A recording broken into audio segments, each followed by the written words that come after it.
பிறகுதுன்னா அந்த குழந்தையோட அப்பாவுக்கு கொடுக்குற லீவ் பேர் தான் பெட்டர்னிட்டி லீவ்னு சொல்லுவாங்க. அம்மாக்கு கொடுத்தாங்கன்னா மெட்டர்னிட்டி லீவ்னு சொல்லுவாங்க.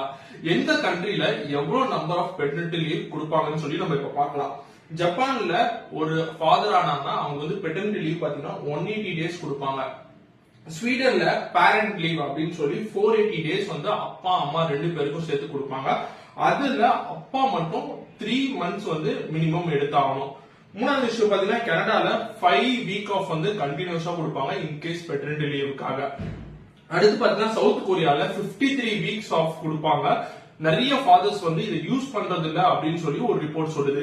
இந்தியாவை பொறுத்த வரைக்கும் பெட்டர்னிட்டி லீவ் அப்படின்னு சொல்லி ஒரு விஷயம் கிடையவே கிடையாது. அந்த கம்பெனில வேலை செய்யற எம்ப்ளாய சப்போர்ட் பண்றதுக்காக பெட்டர்னிட்டி லீவ்னு சொல்லி 5 டேஸோ 15 டேஸோ இல்ல 30 டேஸோ கொடுத்து வச்சிருப்பாங்க. நீங்க இந்தியால பெட்டர்னிட்டி லீவை மேண்டேட்டரியா கொண்டு வரணும் அப்படின்னு சொல்லி நீங்க யோசிக்கிறீங்களான்னு சொல்லி கீழே கமெண்ட் பாக்ஸ்ல டைப் பண்ணுங்க. தேங்க்யூ.